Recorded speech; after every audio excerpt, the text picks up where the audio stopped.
Le procès dans l'affaire Le procureur contre Mahamad Saïd Abdelkani s'est poursuivi du 26 août au 27 septembre 2024 devant la Chambre de première instance 6 de la Cour pénale internationale, composée de la juge présidente Miata Maria Samba, de la juge Socorro Flores Elguera et du juge Sergio Gerardo Ugalde Godinez. La Chambre a entendu les témoignages de 7 personnes ayant été témoins d'événements survenus à Bangui en 2013. En tant qu'ancien commandant de la Séléka, M. Saïd est accusé de crimes contre l'humanité et de crimes de guerre qui auraient été commis à Bangui, la capitale de la République centrafricaine, en 2013. Durant ce bloc de preuves, 7 témoins ont été appelés par des membres du bureau du procureur, les témoins P 0529, P 3112, P 2239, P 0342, P 0834, P 2328 et P 1339. Ces témoins ont déposé soit en salle d'audience, soit par vidéoconférence.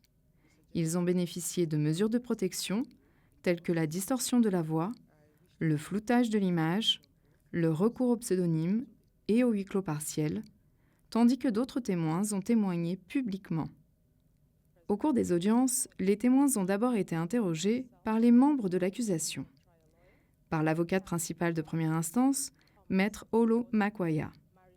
Les avocats, Maître Marie-Jeanne Sardachti, Maître Thomas Bifoli, Maître Kamran Choudry, ainsi que l'assistante juridique, Maître Sanyu Ndagire et Maître Anousha Rawa. Après l'interrogatoire principal mené par l'accusation, les témoins ont ensuite été interrogés par les représentants légaux des victimes, appelés par Maître Sarah Pelé et Maître Tars van Linsenborg. Enfin, ils ont été contre-interrogés par les membres de l'équipe de défense de M. Saïd, composée de Maître Jennifer Naouri, avocate principale de la défense, ainsi que de Maître Dov Jacobs et Maître Florian-François Jacquemin, avocat de la défense. La plupart des témoins ont relaté les crimes commis à Bangui durant la période visée par les charges, des crimes auxquels ils ont assisté ou dont ils ont été personnellement victimes.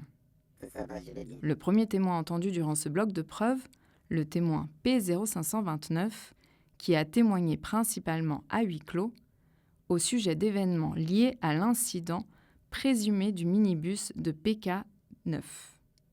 Un autre témoin, sous le pseudonyme P3112, M. Xavier Laroche, expert en criminalistique, qui travaillait au département médico-légal du bureau du procureur de la CPI, a témoigné lors de son interrogatoire principal sur ses principales fonctions en tant qu'officier légiste. And as a forensic officer, can you tell the court briefly? Et en tant qu'agent expert en criminalistique, est-ce que vous pouvez nous décrire brièvement en quoi consistait votre travail? Que faisiez-vous? La majeure partie du travail consistait à réaliser des investigations de scènes de crime sur le terrain qui pouvaient comprendre tout type d'actes de police technique scientifique, depuis le gel des lieux, la fixation des lieux à l'aide de différents matériels comme des scanners 3D, comme des drones et tout appareil photo et vidéo, de réaliser tout prélèvement et tout acte de police technique et scientifique utile à la manifestation de la vérité et dans tous les cas, selon les lettres d'instruction qui étaient transmises par le bureau du procureur.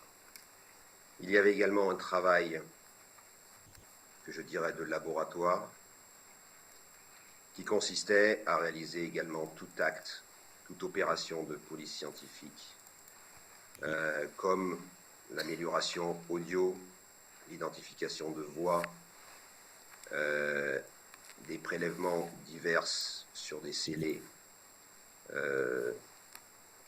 tout travail de laboratoire qu'un laboratoire de police scientifique peut réaliser en son sein.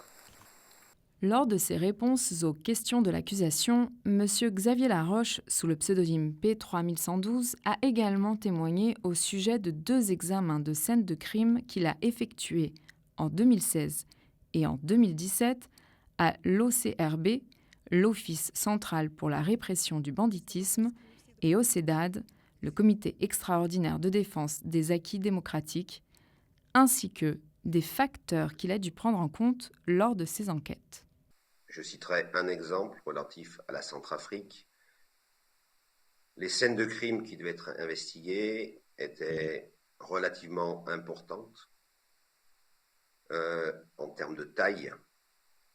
Et donc, j'ai jugé utile de m'adjoindre l'assistance de 2 techniciens de scènes de crime, en l'occurrence les 2 collègues de la police portugaise, puisqu'investiguer une scène de crime tout seul est relativement complexe et avoir un binôme de techniciens de scène de crime était quelque chose qui était le meilleur en termes d'efficacité, en termes de qualité des actes réalisés sur place et également en termes de délai, puisque les délais passés, le temps passé sur les différentes scènes de crime devait être minimisé au maximum pour des raisons évidentes de coût et également pour des raisons évidentes de sécurité et logistique qui devaient être mises en place autour de ces actes de police scientifique. Un deuxième exemple, toujours relatif à la Centrafrique, est l'utilisation de maîtres chiens avec leurs chiens spécialisés dans la recherche de cadavres. Donc là, il y avait également en compte beaucoup de paramètres, la disponibilité de ces maîtres chiens et de leurs chiens, puisque ce sont des chiens du Centre national de Gramma et qui ont également des missions réalisées en France. Des questions au niveau de la météorologie, puisque les chiens, lorsque les températures sont élevées, fatiguent plus rapidement, donc ont besoin de plus de temps de repos, et les conditions météorologiques peuvent affecter leur efficacité à sentir les odeurs et à détecter des cadavres. Et bien évidemment, vous imaginez, il est relativement facile de faire voyager des experts. Pour des chiens, c'est plus compliqué de les faire voyager dans un pays étranger à tous les niveaux, que ce soit en termes de mesures sanitaires, que ce soit en termes de voyage, que ce soit en termes de temps de récupération après le voyage et beaucoup d'autres facteurs. À la suite de ses missions d'enquête en République centrafricaine, M. Laroche a témoigné avoir rédigé des rapports sur ses conclusions pour le bureau du procureur. Plusieurs extraits de ces rapports lui ont été présentés dans la salle d'audience. Il a alors répondu aux questions. Lors de son contre-interrogatoire par l'équipe de la défense de M. Saïd, M. Laroche a répondu à des questions plus spécifiques sur les scènes de crime où il s'est rendu lors de ses missions en République centrafricaine. Alors vous me dites que les 2 personnes dans le fond sont certainement des personnes de l'OCRB, mais j'avais compris que le lieu avait été vidé et sécurisé, et on ne voit pas d'autres personnes sur le registre d'entrée. Donc s'il y a des personnes présentes dans l'enceinte, est-ce que leur nom ne devrait pas figurer sur le registre d'entrée? Donc je vais essayer de clarifier un petit peu, puisqu'a priori vous n'avez pas compris. Lorsque nous sommes arrivés à l'OCRB, les gens étaient déjà présents sur place et travaillaient. Donc l'accès a été contrôlé à ce moment-là pour les activités qu'on avait à faire, mais les gens continuent à travailler. D'ailleurs, ce qui est certainement beaucoup plus intéressant que cette photo, il me semble, on a visionné il y a des vidéos que j'ai revues lors de la préparation, les vidéos qui ont été réalisées au niveau des cellules. Et vous voyez très bien sur ces vidéos, vous voyez et vous entendez les personnes qui sont aux alentours. Et je peux même vous dire qu'il y avait des détenus dans les cellules. Donc pour faire vous voyez, il me semble, sur une des vidéos, une personne qui a quelques difficultés à ouvrir le cadenas d'une des cellules et qui fait relativement beaucoup de bruit pour arriver à ouvrir ce cadenas. Donc il y avait des gens de l'OCRB qui ont transféré, je pense qu'on peut les appeler des détenus, d'une cellule à une autre de manière à ce qu'on puisse travailler. Mais il n'y avait bien évidemment aucun intérêt à obtenir les identités, d'un point de vue de police scientifique, les identités des personnels de l'OCRB présents, ni des personnels détenus dans les cellules. Mais comme je vous l'ai dit, contrairement à la CEDAD, l'OCRB était un bâtiment en activité dans lequel a été fait ce qu'on appelle une documentation de scène de crime. Et pour être parfaitement clair, c'est la raison pour laquelle nous n'avons prélevé aucun élément à l'extérieur de l'OCRB ou dans les bureaux, puisque depuis la date supposée des faits, ce bâtiment a été en activité, contrairement à, je pense, d'autres bâtiments qui ont été beaucoup moins fréquentés, comme l'ancien bâtiment du CEDAD. Au cours de son contre-interrogatoire par l'équipe de la Défense, M. Laroche a également témoigné au sujet des échantillons qu'il a prélevés sur les scènes de crime ainsi que des rapports d'expertise qu'il a rédigés après ses missions. Pendant cette phase probatoire, les témoins P2239, P0342 et P0834 ont témoigné principalement à huis clos. Ces témoins ont évoqué divers événements. Le témoin P2239 a par exemple témoigné au sujet de sa détention présumée à l'Office central pour la répression du banditisme en 2013, tandis que les témoins P0342 et P0834 ont témoigné au sujet des Séléka et de leurs opérations présumées à Boïrab, ainsi que d'événements survenus pendant la période des charges. Le sixième témoin de l'accusation au cours de cette phase probatoire était M. Jean-Jacques Desmafout, sous le pseudonyme P2328. M. Desmafout a confirmé qu'au moment où il témoignait devant la Chambre, il était ambassadeur et représentait les États de l'Afrique centrale auprès de l'Union africaine et également de la Commission africaine à Addis-Abeba. M. Desmafout a témoigné qu'il avait précédemment rencontré les enquêteurs du bureau du procureur. Confronté à ses précédentes déclarations de témoins, il a confirmé qu'il s'agissait bien des siennes, de son nom et de sa signature figurant sur les documents. M. Desmafout a également confirmé qu'il avait été témoin dans l'affaire Yekatom et Ngaïsona devant les juges de la CPI. Mr. Witness, do you recall? Monsieur le témoin, vous rappelez-vous avoir témoigné précédemment comme un témoin devant la Cour pénale internationale dans l'affaire Yekatom et Ngaïsona? Oui. Were the transcripts and annexes? Est-ce que la transcription et les annexes de votre témoignage dans l'affaire Yekatom et Ngaïsona vous ont été montrés pendant votre dernière réunion avec les membres du bureau du procureur? Oui. During the said meeting, pendant cette réunion avec les membres de l'équipe de l'accusation, avez-vous eu l'opportunité de relire la transcription de votre témoignage et des annexes pour l'affaire Yekatom et Ngaïsona? Oui. what was recorded down? Ce qui a été enregistré comme transcription, est-ce que c'était conforme à vos souvenirs? Oui. Mr. Witness, do you agree?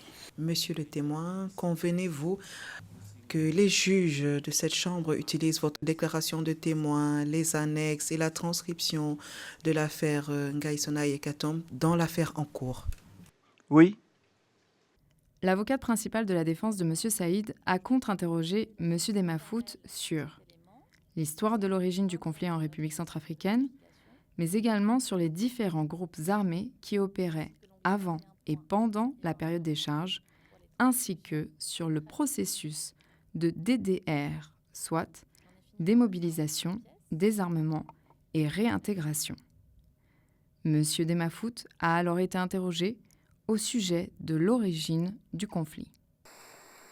Et la première partie dans votre déclaration antérieure, c'est la déclaration écrite, s'intitule « Origine de la crise centrafricaine ». C'est les paragraphes 14 à 38. Donc je voudrais revenir justement un petit peu sur cette question des origines de la crise centrafricaine. Et ma première question, monsieur le témoin, c'est, selon vous,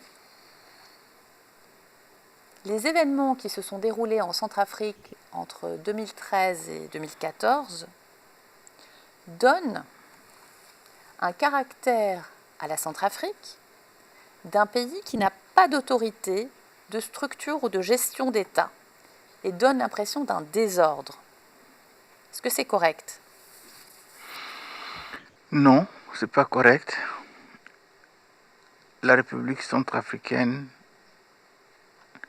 est un pays avec des institutions qui a fonctionné quand même depuis son indépendance jusqu'à ce que les événements dont vous parlez de 2013 arrivent pour mettre en déconfiture les institutions qui existaient. Cela dit, comme tout pays, la République centrafricaine a connu des événements antérieurs, mais ces événements n'ont pas remis en cause toutes les institutions, sauf les événements de 2013 dont vous parlez, qui sont venus vraiment rendre le pays complètement instable et ingouvernable. Après que la défense ait terminé son contre-interrogatoire, la juge présidente, Mme Miata Maria Samba, ainsi que le juge Sergio Gerardo Ugalde Gonides, ont posé des questions supplémentaires à M. Demafout sur le processus de DDR, démobilisation, désarmement et réintégration, mais aussi sur les groupes anti-Balaka et la chronologie des événements survenus en 2013. Après que la Chambre ait terminé l'interrogatoire du témoin, celui-ci a conclu son témoignage. Le dernier témoin à déposer lors de ce bloc de preuves était le témoin P1339, qui a été interrogé principalement à huis clos. En audience publique, il a parlé des dirigeants anti-Balaka à Zongo, en République démocratique du Congo, à la mi-2013, de la formation présumée des entraînements militaires et des achats d'armes en lien avec les activités des anti-Balaka à Kalingoy, en République démocratique du Congo, ainsi que de l'attaque présumée des anti-Balaka sur Bangui le 5 décembre 2013. Après que le témoin P1339 ait terminé son témoignage, cela a marqué la fin de la présentation des témoins à charge devant la Chambre. Et en effet, la fin du dossier de l'accusation devant la Chambre. La juge présidente, Miata Maria Samba, a remercié les parties et les participants, mais également le personnel du greffe et toutes les personnes impliquées dans la procédure. Après ces remerciements, la juge présidente a levé l'audience. Le procès dans l'affaire, le procureur contre Mahamat Saïd Abdelkani, reprendra le 17 mars 2025 avec le début de la présentation des preuves par la défense de M. Saïd devant la Chambre.